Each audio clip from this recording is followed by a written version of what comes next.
Hello everyone, hope you are doing very well. ये है हमारा पार्ट 5 ऑफ चैप्टर 8 जिसमें हम डिस्कस करने वाले हैं ब्रांच ऑडिट और joint audit. Audit of branch office accounts, अगर वो ब्रांच ऑडिटर कर रहे हैं तो कैसे होगा, कोई और ऑडिटर ने किया है, कंपनी ऑडिटर ये अगर करेगा तो किस तरह से होगा, वो सारी चीजें। उसके साथ एस एस 600 भी कवर अप होता है using the work of another auditor, वो भी हम यहाँ पर समझेंगे।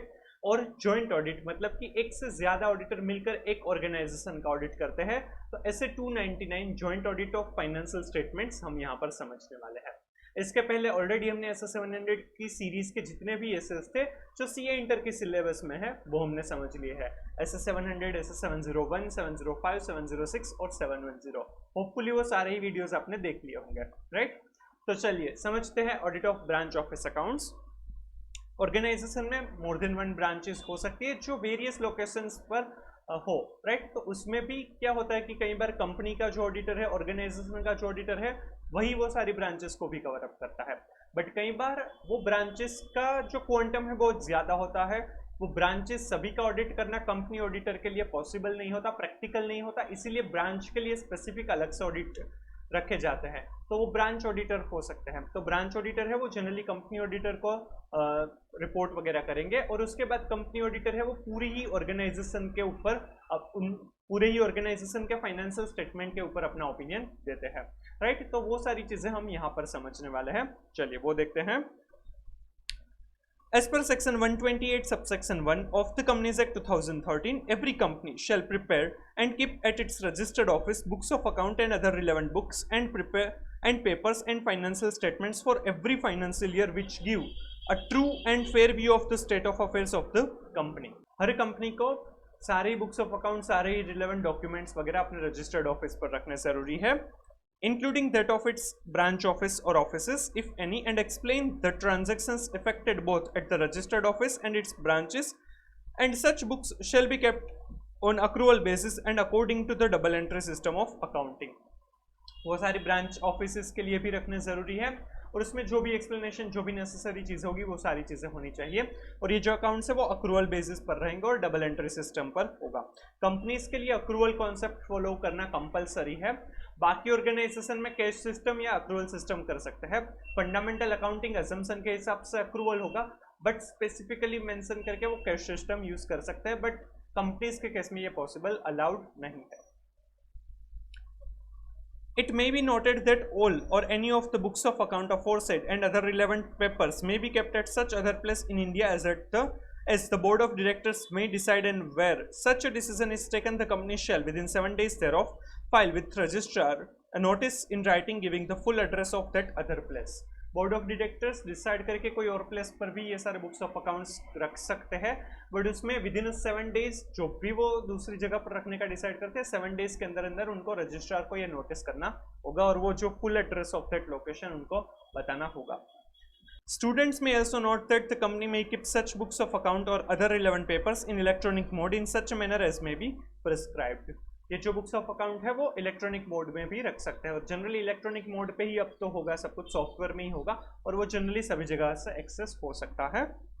Subsection 2 provides that where a company has a branch office in India or outside India, it shall be deemed to have complied with the provisions of subsection 1 if proper books of account relating to the transactions affected at the branch office are kept at that office. Proper summarized office and proper summarized returns periodically are sent by the branch office to the company at its registered office or other place referred in subsection 1. Branch office अगर वहां पर अपने books of accounts maintain करते हैं तो वो भी properly maintain होने चाहिए सारे ही ट्रांजैक्शंस के लिए, और उनको एक समराइज्ड रिटर्न है वो पीरियोडिकली जो मेन ऑफिस है, right, corporate office, head office है, वहां पर उनको भेजना चाहिए, या फिर जो कोई भी प्लेस जहां पर ये सारे बुक्स ऑफ अकाउंट्स मेंटेन होता है। ये सारे जो प्रोविजंस थे ये accounts, books of accounts maintain करने के बारे में थे, और ब्रांच ऑफिस में भी स्पेसिफिकली मेंशन मेंटेन किए जाते हैं, बट ये एग्जाम पॉइंट ऑफ व्यू से इतने इंपॉर्टेंट नहीं है, आपने कंपनीज एक्ट में भी ये पढ़ा होगा। Further, subsection 8 of section 143 of the Companies Act 13 prescribes that duties and powers of the company's auditor with reference to the audit of the branch and the branch auditor. 143 subsection 8 के हिसाब से company auditor की जो duties and powers है regarding the branch and audit of branch and branch auditor वो हमें समझाया हुआ है।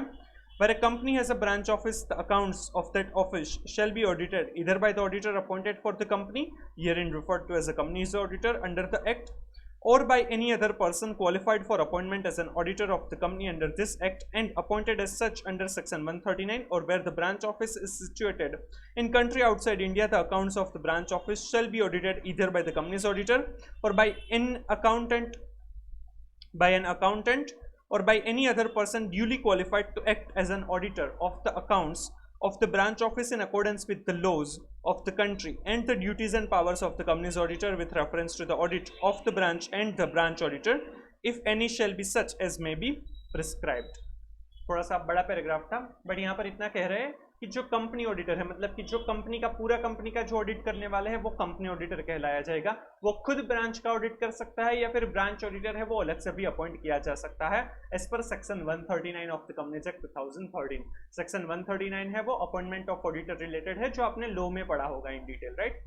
तो वो जो अपॉइंटमेंट ऑफ ऑडिटर है वो ब्रांच ऑडिटर के लिए भी एप्लीकेबल होगा और ब्रांच ऑडिटर उस तरह से अपॉइंट किया जा सकता है। अगर वो फॉरेन में कोई भी ब्रांचेस है तो वो फॉरेन के जो लॉ है वहां पर जो एप्लीकेबल लॉ है टू अपॉइंटमेंट ऑफ ऑडिटर, उस हिसाब से उस ब्रांच का ऑडिटर अपॉइंट किया जा सकता है। फॉरेन ब्रांच का ऑडिट भी कंपनी ऑडिटर कर सकता है, बट अगर जरूरत पड़ेगी तो वो ब्रांच के लिए अलग से ऑडिटर अपॉइंट किया जाएगा as per the applicable laws of that country, right. और उस हिसाब से जो कंपनी ऑडिटर है वो सभी जगह से रिपोर्ट लेगा और अब पूरे ही कंपनी के ऊपर अपना ऑडिट ओपिनियन और ऑडिट रिपोर्ट इश्यू करेगा। It may be noted that the branch auditor shall prepare a report on the accounts of the branch examined by him and send it to the auditor of the company, and who shall deal with it in his report in such manner as he considers necessary.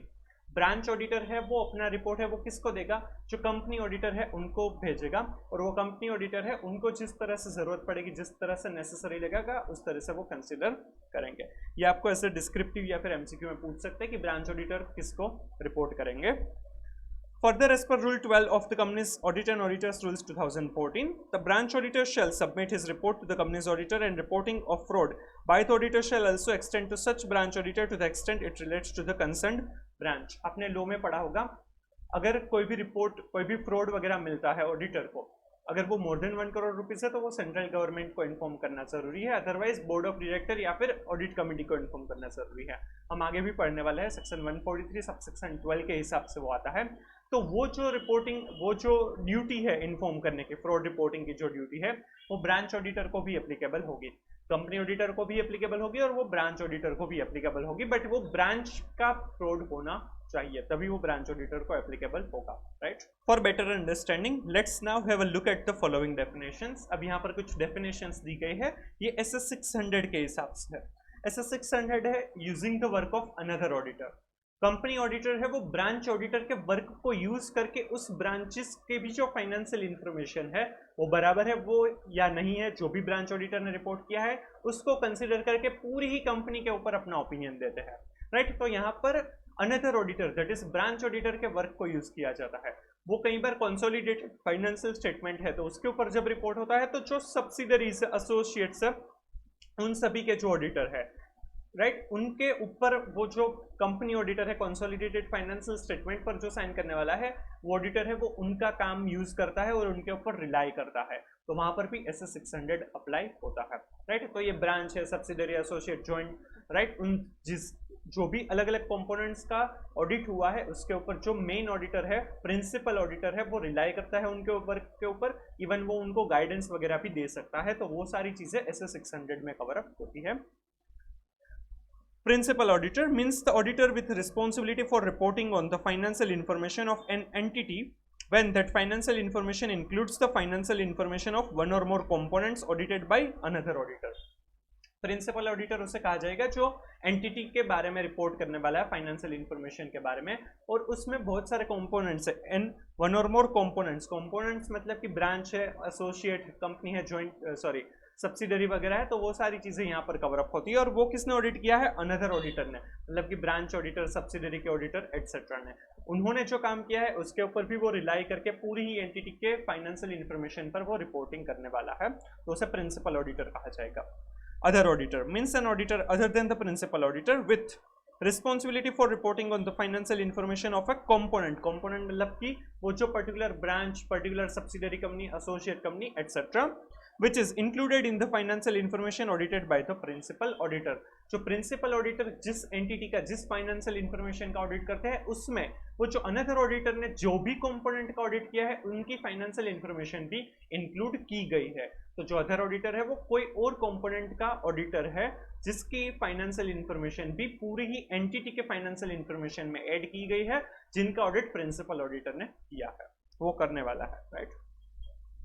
Component means a division, branch, subsidiary, joint venture, associated enterprises or other entity whose financial information is included in the financial information audited by the principal auditor। Component मतलब कि जो भी subsidiary branch वगैरह जो है जिसका financial information है वो भी प्रिंसिपल ऑडिटर ने जो पूरी एंटिटी का ऑडिट किया है उसमें भी वो कवर अप हुई है, right. Using the work of another auditor, when the accounts of the branch are audited by a person other than the company's auditor or principal auditor, there is need for a clear understanding of the role of such other auditor and the company's auditor in relation to the audit of the accounts of the branch and the audit of the company as a whole. Also, there is a great necessity for a proper rapport between these two auditors for the purpose of an effective audit। उन दोनों के बीच clarification होना चाहिए, company auditor का क्या काम रहेगा, जो अनदर ऑडिटर है, ब्रांच का ऑडिटर है, उनका काम कितना रहेगा, वो सारी चीजें प्रॉपर होनी चाहिए, उनके बीच रेपो होना चाहिए, एक अच्छी रिलेशनशिप होनी चाहिए, एक दूसरे के लिए हेल्पफुल हो सके। क्योंकि कंपनी ऑडिटर को जो अनदर ऑडिटर है, ब्रांच ऑडिटर है, उनका वर्क यूज करना है तो वो प्रॉपरली वो उनके साथ समझना चाहिए, उनका काम को यूज करना चाहिए। In recognition of this needs, the Council of the ICAI has dealt with these issues in SS 600 using the work of another auditor. It makes clear that in certain situations the statute governing the entity may confer a right on the principal auditor to visit a component and examine the books of account and other records of the said component if he thinks it necessary to do so। Company auditor को ऐसा जरूरी लगता है तो उनके पास ये right है कि वो जो कंपोनेंट है, ब्रांच है, वहां पर जाकर भी वो विजिट कर सकता है और जो भी नेसेसरी बुक्स ऑफ अकाउंट है वो एग्जामाइन कर सकता है, भले ही वो ब्रांच का ऑडिट किसी और ऑडिटर ने किया हो तो भी उनके पास ये राइट है। अगर उनको जरूरत पड़ेगी तो वो ब्रांच का ऑडिट, सब्सिडियरी वगैरह का ऑडिट कर सकता है। हम यहाँ पर जो भी पढ़ रहे हैं वो ब्रांच ऑडिट के पॉइंट ऑफ व्यू से ही पढ़ रहे हैं, इसीलिए वो ब्रांच पर जाकर भी ऑडिट कर सकते, right. Where another auditor has been appointed for the component, the principal auditor would normally be entitled to rely upon the work of such auditor unless there are special circumstances to make it essential for him to visit the component and or to examine the books of account and other records of the said component। Generally मतलब कि another auditor appoint किया है, मतलब कि branch auditor appoint किया है तो उनके वर्क के ऊपर वो रिलाई कर सकता है, बट अगर जरूरत पड़ेगी तो वो जो भी ब्रांच वगैरह है वो विजिट करने जा सकता है, वहां पर जाकर एग्जामिनेशन कर सकता है। Further, it requires that the principal auditor should perform procedure to obtain sufficient appropriate audit evidence that the work of the other auditor is adequate for the principal auditor's purposes in the context of the specific assignment। Principal auditor जो भी है, company auditor है, उनको ये ध्यान में रखना होगा कि वो अनदर ऑडिटर है वो प्रॉपरली वर्क कर रहा है, वो प्रॉपरली वर्क करेगा तभी हम उनके वर्क के ऊपर रिलाई कर पाएंगे। तो उसके लिए उन्होंने प्रॉपरली वर्क किया है या नहीं, अप्रोप्रिएट है या नहीं, उसके लिए हमें सफिशिएंट अप्रोप्रिएट ऑडिट एविडेंसेस लेने होंगे कि वो बराबर काम कर रहे हैं। When using the work of another auditor, the principal auditor should ordinarily perform the following procedure। जब भी हम अनदर ऑडिटर के ऊपर ट्रस्ट कर रहे हैं, उनके वर्क के ऊपर रिलाई कर रहे हैं, तब हमें नीचे दी गई प्रोसीजर्स करनी होगी। Advise the other auditor of the use that that is to be made of the other auditor's work and report and make sufficient arrangements for coordination of their efforts at the planning stage of the audit। हमें planning stage पर ही उनको advice देना होगा कि क्या करना है क्या नहीं, जो जरूरत पड़े, जो हमारे काम के लिए जरूरी है वो चीजें हमें उनको बतानी होगी। The principal auditor would inform the other auditors of matters such as requiring special consideration, procedures for the identification of intercomponent transactions that may require disclosure and the timetable for completion of the audit। जो principal auditor है वो उनको बता सकता है कि क्या क्या स्पेशल कंसिडरेशन पॉइंट्स है, कौन से ऐसे हाई रिस्क एरिया से, वो सारी चीजें बता सकता है। इंटर कंपोनेंट ट्रांजैक्शन है, मतलब कि इंटर ब्रांच ट्रांजैक्शन है, ब्रांच और हेड ऑफिस के बीच के ट्रांजैक्शन है, तो वो सारी चीज़ों के बारे में प्रॉपरली वो चेक करे, क्योंकि उसका क्लैरिफिकेशन डिस्क्लोजर देने की जरूरत पड़ सकती है। इवन वो जब कंसोलिडेशन किया जाएगा तब उसको एलिमिनेट भी करना होगा, तो वो प्रॉपरली देखने जरूरी होंगे। और उनको टाइम टेबल भी बताना होगा कि वो कब तक कंप्लीट करके देंगे ऑडिट, क्योंकि ब्रांच ऑडिट खत्म होगा उसी के बाद जो कंपनी ऑडिटर है वो पूरे ही एंटिटी के ऊपर रिपोर्ट अपना दे पाएगा, इसलिए उनको भी डेडलाइन देनी जरूरी होगी। And advise the other auditor of the significant accounting, auditing and reporting requirements and obtain representation as to compliance with them। उनको हम जो भी सिग्निफिकेंट अकाउंटिंग, ऑडिटिंग या रिपोर्टिंग के रिक्वायरमेंट्स है वो भी बता देंगे और बताएंगे कि भाई ये आप कंप्लाई किया हुआ है तो वो पूरा चेकलिस्ट हमें भर के दीजिए, या फिर हम रिप्रेजेंटेशन लेंगे कि उन्होंने वो पूरा सब कुछ कंप्लाई किया हुआ है, राइट। चेकलिस्ट जैसा दे सकते हैं या फिर कोई डिक्लेरेशन, कंफर्मेशन, रिप्रेजेंटेशन भी ले सकते हैं कि जो नेसेसरी चीजें थी रिगार्डिंग अकाउंटिंग, ऑडिटिंग या फिर रिपोर्टिंग रिक्वायरमेंट्स वो उन्होंने फुलफिल की है, राइट। तो दो चीज प्रिंसिपल ऑडिटर को करनी होगी, एडवाइस करना है अदर ऑडिटर को कि जो इंपॉर्टेंट कंसिडरेशन है वो सारी चीजें, ताकि प्रॉपरली वो ऑडिट है उनका अरेंज हो सके। उसमें हम स्पेसिफिक कंसिडरेशन जहां पर जरूरी होंगे वो बताएंगे, इंटर कंपोनेंट ट्रांजैक्शंस की जो डिस्क्लोजर की जरूरत होगी वो बताएंगे, और टाइम टेबल, डेडलाइन वगैरह बताएंगे। एंड जो भी अकाउंटिंग, ऑडिटिंग या रिपोर्टिंग की जो सिग्निफिकेंट रिक्वायरमेंट्स है वो भी बताएंगे, और उनका कंप्लायंस के लिए हम रिप्रेजेंटेशन देंगे कि ताकि पता चले कि वो ब्रांच ऑडिट प्रॉपरली हुआ है, राइट। ये आपको एज अ डिस्क्रिप्टिव क्वेश्चन भी पूछ सकते हैं। The principal auditor might discuss with the other auditor the audit procedures applied or review a written summary of other auditor's procedure and findings which may be in the form of completed questionnaire or a checklist। Principal auditor है, उनका काम है वो check कर सकता है, वो questionnaire या फिर चेकलिस्ट जैसा हो सकता है कि हमने बताया प्रिंसिपल ऑडिटर अगर हम हैं तो हम ब्रांच ऑडिटर को बता देंगे कि भाई ये आपका चेकलिस्ट है, क्वेश्चनेयर है, ये आप फिल करके दे दीजिए ताकि हमें पता चले कि आपने किस तरह से काम किया है, तो उनके क्या ऑडिट प्रोसीजर्स की गई है, फाइंडिंग्स क्या है, या फिर और किस तरीके से उन्होंने रिपोर्ट दिया है, तो वो सारी चीजें हम चेक करेंगे ताकि पता चले कि वो काम पूरा हुआ है या नहीं, प्रॉपरली हुआ है या नहीं। The principal auditor may also wish to visit the other auditor. The nature, timing and extent of procedure will depend on the circumstances of the engagement and the principal auditor's knowledge of the professional competence of other auditor। वो उनको जरूरत पड़ेगी तो वो visit करने भी जा सकते हैं अदर ऑडिटर को, फिर वहां पर जाकर क्या प्रोसीजर करनी है, और या फिर अगर हम वहां पर नहीं जा रहे तो उन्होंने जो रिपोर्ट दिया है, चेकलिस्ट, क्वेश्चनेयर दिया है, तो उस हिसाब से हमें क्या ऑडिट प्रोसीजर्स करनी है, राइट, वो हमें डिसाइड करनी होगी। वो डिपेंड करता है कि जो अनदर ऑडिटर है उनका प्रोफेशनल नॉलेज कैसा है, राइट, वो कितने कॉम्पिटेंट है उसके ऊपर डिपेंडेबल है। This knowledge may have been enhanced from the review of the previous audit work of the other auditor. अगर प्रीवियसली भी अगर हमने उनके साथ काम किया था, उन्होंने उस ब्रांच का ऑडिट प्रीवियस ईयर में भी किया था, तो उसके हिसाब से भी हमें पता चल सकता है कि वो कितने कॉम्पिटेंट है, राइट। तो इस तरह से हम अनदर ऑडिटर का वर्क है वो यूज कर सकते हैं एज पर SS 600। क्लियर। तो ये ब्रांच ऑडिट के बारे में था, होप आपको ये समझ में आ गया होगा। इसमें से MCQs वगैरह आ सकते हैं, डिस्क्रिप्टिव क्वेश्चन के चांसेस है कम है कंपैरेटिवली, बट पूछ सकता है कुछ भी, राइट। ये टेस्ट योर अंडरस्टैंडिंग बाद में कवर अप करेंगे।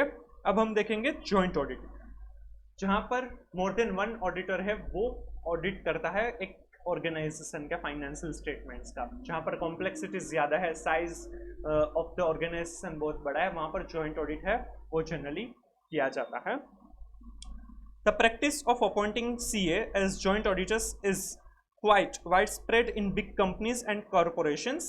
Joint audit basically implies pulling together the resources and expertise of more than one firm of auditors to render an expert job in given time period which may be difficult to accomplish acting individually। जहां पर काम ऐसा है, requirement ऐसी है, या फिर time period की डेडलाइन की वजह से वो काम है वो एक पर्सन नहीं कर सकता, एक ऑडिटर नहीं कर सकता, वहां पर more than one audit firm के रिसोर्सेज को पुल किया जाएगा, साथ में लेकर आया जाएगा, ताकि वो काम है वो अच्छे से हो पाए, सर्विसेज अच्छे से दे पाए और वो टाइमली कंप्लीशन भी हो पाए, right. It essentially involves a sharing of total work. This is by itself a great advantage. यहाँ पर वर्क है वो शेयर हो जाएगा, फीस भी शेयर हो जाएगी, राइट। तो ये जॉइंट ऑडिट का कॉन्सेप्ट है। इसके कुछ एडवांटेजेस, डिसएडवांटेजेस दिए हैं।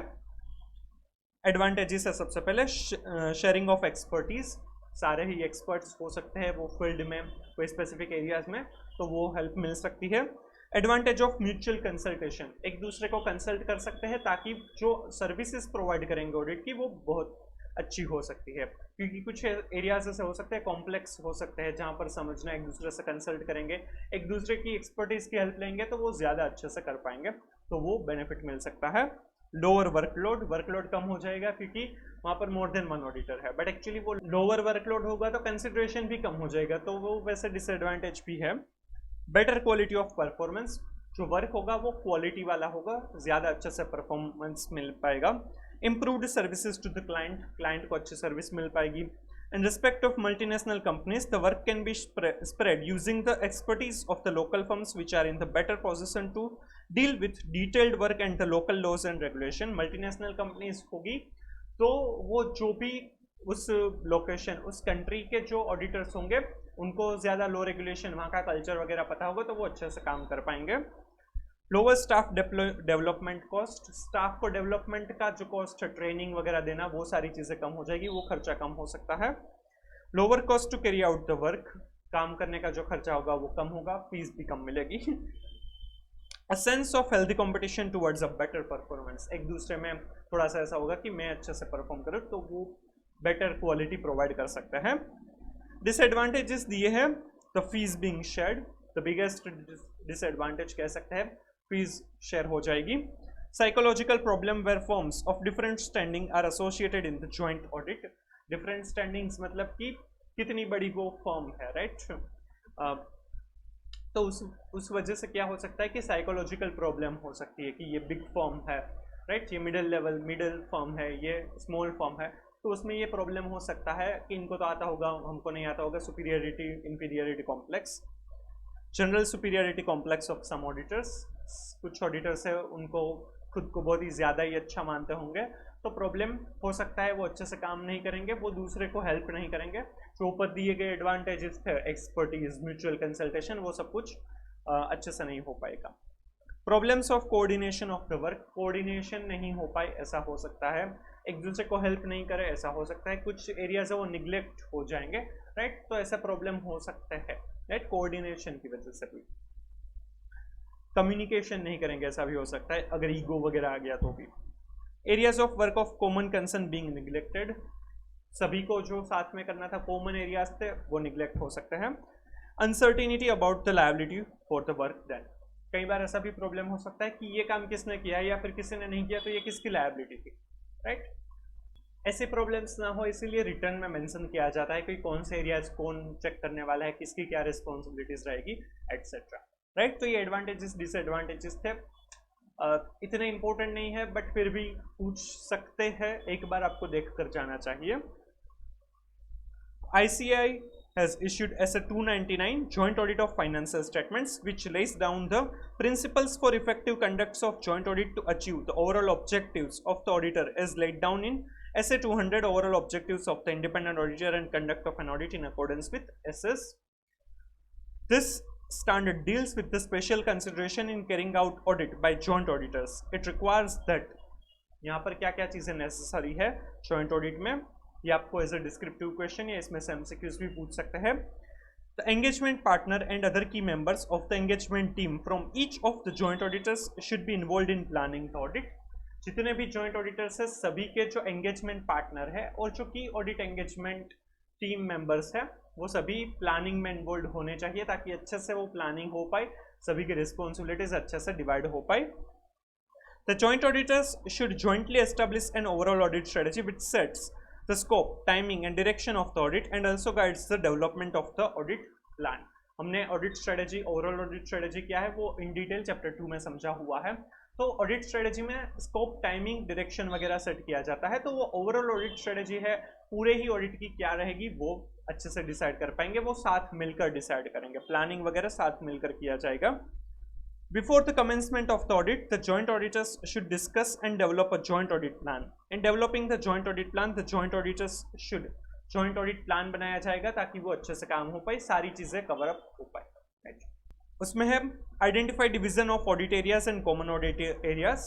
डिवीजन ऑफ ऑडिट एरियाज, क्या काम कौन करने वाला है, जैसे कि बैलेंस शीट और इनकम स्टेटमेंट में डिवीजन हो सकता है, परचेज, सेल, इनकम, एक्सपेंस, उस तरह से डिवीजन हो सकता है, तो जो भी डिवीजन करना है ऑडिट एरियाज का वो कर सकते हैं। और कुछ कॉमन ऑडिट एरियाज होंगे जैसे कि प्रेजेंटेशन और disclosure of financial statements check करना, लो रेगुलेशन का कंप्लायंस चेक करना, एस इंडेस का कंप्लायंस चेक करना, etcetera. Ascertain the reporting objectives of the engagement. Engagement का reporting objective क्या है? Consider and communicate among all joint auditors the factors that are significant in directing the engagement team's efforts. ऐसे कौन से important factors है कि जहां पर engagement team के efforts जाने चाहिए, कहां पर हमें ज्यादा ध्यान रखना है, कहां पर audit procedure ज्यादा करनी है, right? इससे significant areas होंगे, significant factors होंगे, वो एक दूसरे को communicate करने हैं, बताने हैं, right? Consider the results of preliminary engagement activities or similar engagement performed earlier. Preliminary engagement activities है वो हमने चैप्टर 2 में इन डिटेल समझा हुआ था, राइट? जो इंटीग्रिटी है मैनेजमेंट की वो हमें ध्यान में रखनी है, हमारी कंपिटेंस जो भी है, कैपेबिलिटी जो भी एंगेजमेंट टीम की है वो कंसिडर करनी है, इंडिपेंडेंस वगैरह वो है या नहीं, वो सारी चीज़ें हमें देखनी होगी, तो उसके हिसाब से प्रॉपरली हम ऑडिट कर पाएंगे। तो वो प्रीलिमिनरी एंगेजमेंट एक्टिविटीज और जो प्रीवियस कोई भी एंगेजमेंट हमने परफॉर्म की है, जॉइंट ऑडिटर्स ने परफॉर्म की है, तो वो उसको कंसिडर करके प्लानिंग बनाया जा सकता है, right? And ascertain the nature, timing and extent of resources necessary to accomplish the engagement. और जो engagement करने के लिए resources चाहिए वो किस टाइप के, कब और कितने extent तक चाहिए वो decide करना होगा। experienced person है वो complex areas में होना चाहिए, right? जो अगर junior है, fresher है, तो वो कुछ easy simple areas में ही उसको appoint करना चाहिए, right? उस तरह से कर सकते हैं। तो ये 5 points है वो ध्यान में रखने हैं। joint audit जो है वो जो जब भी जॉइंट ऑडिट प्लान करे तब कौन से एरियाज डिवाइड करने हैं, कौन से कॉमन एरियाज है, ऑब्जेक्टिव क्या है, रिपोर्टिंग ऑब्जेक्टिव वगैरह क्या है वो ध्यान में रखना है, कब तक करना है वो सारी चीजें ध्यान में रखेंगे। सिग्निफिकेंट फैक्टर्स जो ध्यान में रखेंगे जिसके ऊपर जो एंगेजमेंट टीम के एफर्ट्स है वो लगाने जरूरी है वो कंसिडर किया जाएगा। प्रीलिमिनरी एंगेजमेंट एक्टिविटीज और अदर सिमिलर एक्टिविटीज जो भी पहले परफॉर्म की है उसे कंसिडर किया जाएगा। और nature, timing and extent of resources necessary to be deployed, right, वो डिसाइड किया जाएगा। ये भी आपको अलग से डिस्क्रिप्टिव क्वेश्चन पूछ सकते हैं, 5 पॉइंट है तो ये भी एक अलग से पॉइंट क्वेश्चन बन सकता है। Each of the joint auditors should consider and assess the risks of material misstatement and communicate to other joint auditors. सारे ही joint auditors है वो risk of material misstatement assess करेंगे और एक दूसरे को communicate करेंगे ताकि उस areas में खास अच्छे से ध्यान दिया जाए और audit risk को कम किया जाए। रिस्क ऑफ मटेरियल मिसस्टेटमेंट किस तरह से असेस किया जाता है वो सारी चीजें S315 में कवर अप होती है रिस्क असेसमेंट प्रोसीजर में, और वो हमने चैप्टर 3 में इन डिटेल समझा है। The joint auditors should discuss and document the nature, timing and the extent of the audit procedures for common and specific allotted areas of audit to be performed. Joint auditor है उनको discuss करना चाहिए, document करना चाहिए nature, timing and extent of audit procedure. Various audit procedures कर सकते हैं जो चैप्टर 4 में हमने इन डिटेल समझी है। तो वो कॉमन एरियाज के लिए कौन सी की जाएगी और स्पेसिफिक अलॉटेड एरियाज है उनके लिए कौन सी की जाएगी, वो एक दूसरे को बताना भी है, डॉक्यूमेंट भी करना है ताकि उसमें एक दूसरे की कंसल्ट कर सकते हैं, एक दूसरे की एक्सपर्टीज का हेल्प ले सकते हैं। The joint auditors should obtain common engagement letter and common management representation letter. Joint auditor है वो एंगेजमेंट लेटर देंगे, एक्चुअल में ऑब्टेन नहीं करेंगे, तो वो जो एंगेजमेंट लेटर होगा वो कॉमन होगा और रिप्रेजेंटेशन जो SF 580 के हिसाब से रिटर्न रिप्रेजेंटेशन होगा वो भी कॉमन होगा, राइट? ये आपको एज MCQ भी पूछ सकता है। कॉमन लेटर होगा, common engagement letter, common management representation letter. Sign सभी की आएगी, एक्नॉलेजमेंट सभी का आएगा। The work allocation document should be signed by all the joint auditors and communicated to TCWG.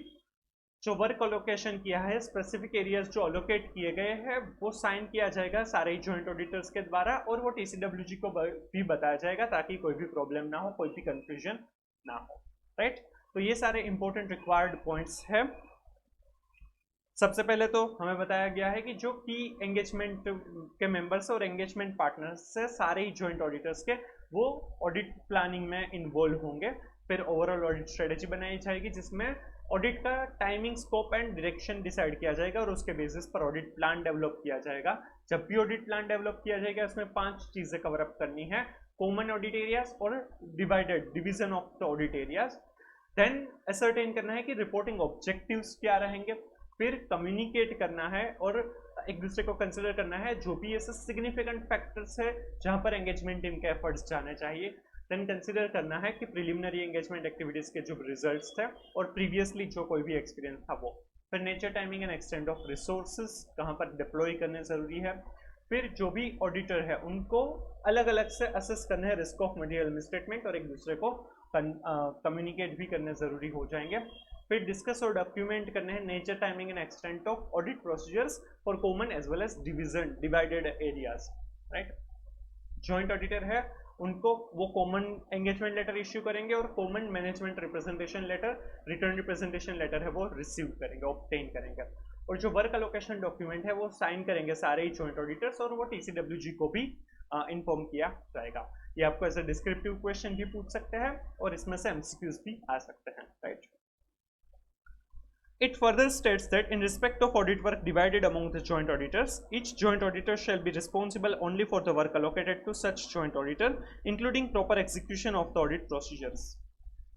Joint auditor है उनको जो काम दिया गया है, उनका जो काम है उसमें उनकी रिस्पॉन्सिबिलिटी रहेगी, उसी के लिए वो रिस्पॉन्सिबल माने जाएंगे, राइट। दूसरे ऑडिटर के वर्क के लिए वो रिस्पॉन्सिबल नहीं होंगे।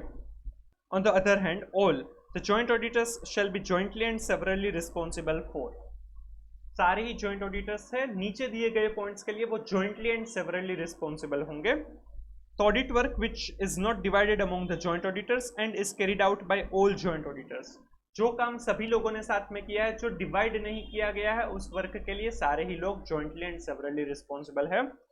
Decisions taken by all the joint auditors under the audit planning in respect of the common audit areas, जो ऑडिट प्लानिंग किया गया था, राइट, उसके लिए भी सारे ही जॉइंट ऑडिटर्स है वो रिस्पॉन्सिबल होंगे क्योंकि सभी ने साथ मिलकर डिसीजन लिया है।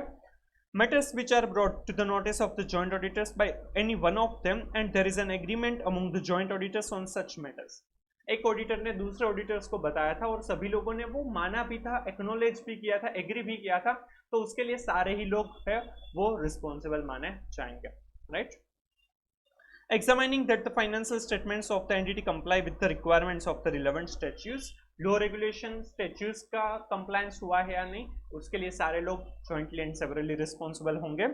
Presentation and disclosure of the financial statements as required by the applicable financial reporting framework. Applicable financial reporting framework जो है उस हिसाब से financial statements बने हैं या नहीं, उसके लिए भी सारे लोग है वो jointly and severally responsible होंगे, क्योंकि फाइनेंशियल स्टेटमेंट के प्रेजेंटेशन डिस्क्लोजर है वो सारे ही एरियाज के लिए इंपॉर्टेंट होगी, सभी ऑडिटर्स के लिए इतना ही इंपॉर्टेंट होगा, वो कोई भी डिवीजन नहीं कर सकता है, उसके लिए वो jointly and severally responsible होंगे। Ensuring that the audit reports complies with the requirements of the relevant statutes, applicable standards on auditing and other relevant pronouncements issued by the ICI. Audit report है वो जो भी audit reporting के लिए requirement है, statutes, ICI के guidance, pronouncement, उन सभी के हिसाब से बराबर है या नहीं, उसके हिसाब से देखा जाएगा। उस वो देखने के लिए उनका कंप्लायंस हुआ है या नहीं, वो इंश्योर करने के लिए भी सारे लोग जिम्मेदार होंगे, राइट। तो यहाँ पर ये 6 पॉइंट्स हमें दिए गए हैं कि जॉइंट ऑडिटर है, यहाँ पर सारे ही जॉइंट ऑडिटर है वो जॉइंटली एंड सेवरली रिस्पॉन्सिबल होंगे। कहाँ पर जो कॉमन ऑडिट एरियाज है, जहाँ पर ऑडिटर का वर्क है वो डिवाइड नहीं किया गया है, डिवीजन नहीं है, उसके लिए सारे ही लोग है वो रिस्पॉन्सिबल होंगे। सेकंड, ऑडिट प्लानिंग के लिए जो डिसीजन लिया है उसके लिए सारे लोग जिम्मेदार होंगे। थर्ड, जो एक ऑडिटर ने दूसरे जॉइंट ऑडिटर्स के ध्यान में लाया था कोई भी मैटर और उसके लिए सारे ही जॉइंट ऑडिटर्स है वो एग्री किए थे, उसके लिए सारे ही लोग रिस्पॉन्सिबल माने जाएंगे। फोर्थ, जो कंप्लायंस विथ स्टैट्यूज थे, रिलेवेंट रिक्वायरमेंट थी स्टैट्यूज की, तो उसके लिए उसका कंप्लायंस देखने के लिए भी सारे ही जॉइंट ऑडिटर्स रिस्पॉन्सिबल होंगे। Then applicable financial reporting framework के हिसाब से फाइनेंशियल स्टेटमेंट प्रेजेंट और डिस्क्लोज हुए हैं या नहीं, उसके लिए भी सारे लोग जिम्मेदार होंगे। एंड लास्ट, जो रिपोर्टिंग के रिक्वायरमेंट्स है, राइट, ICI ने दिया है, कोई भी स्टैट्यूज है, तो उसका कंप्लायंस हुआ है या नहीं, उसके लिए भी सारे लोग जिम्मेदार होंगे, राइट। ये ऑलरेडी 1 या 2 बार ओल्ड कोर्स में पूछा हुआ है, ये क्वेश्चन डिस्क्रिप्टिव में फिर से पूछ सकते हैं, राइट, और इसमें से इवन MCQ भी बन सकता है। In case joint auditor comes across matters which are relevant to the areas of responsibility of other joint auditors and which deserve their attention or which require disclosure or require discussion with or application of judgment by other joint auditors, the said joint auditor shall communicate the same or all the other joint auditors in writing prior to completion of the audit. कोई भी ऐसी matter है जो दूसरे joint auditors को बताने, उनके साथ डिस्कस करनी वगैरह जरूरी है, तो वो राइटिंग में बताना चाहिए। It may be noted that the joint auditors are required to issue common audit report. Audit report भी होगा वो कॉमन ऑडिट रिपोर्ट ही होगा. However, where the joint auditors are in disagreement with regard to the opinion or any matter to be covered by the audit report, they shall express their opinion in a separate audit report. अगर वो joint auditors है वो disagree करते हैं एक दूसरे से और उस वजह से उनको लगता है कि ऑडिट रिपोर्ट अलग अलग आना चाहिए, तो वो सेपरेट ऑडिट रिपोर्ट दे सकते हैं, बट वो सेपरेट ऑडिट रिपोर्ट में दूसरे जॉइंट ऑडिटर के रिपोर्ट का रेफरेंस आना चाहिए. In such a circumstances, the audit reports issued by the joint auditors shall make a reference to each other's audit report. Simple, right? ये भी आपको ऐसे क्वेश्चन MCQ या डिस्क्रिप्टिव में पूछ सकते हैं, राइट? तो ये था जॉइंट ऑडिट ऐसे 290 joint audit of financial statements, और हमने ब्रांच ऑडिट के बारे में भी समझा. होप आपको ये पूरा ही समझ में आ गया होगा, राइट? अगर आपको ये वीडियो अच्छा लगा है तो please like and share the video, comment if you have any doubt, suggestion और reviews, and please subscribe the channel. Next video में हम रिपोर्टिंग रिक्वायरमेंट्स जो कंपनीज एक्ट 2013 के हिसाब से है, स्पेसिफिकली सेक्शन 143 सबसेक्शन 1 और 143 सबसेक्शन 3 डिस्कस करने वाले हैं, राइट? तो स्टे ट्यून, राइट? चलिए, थैंक यू.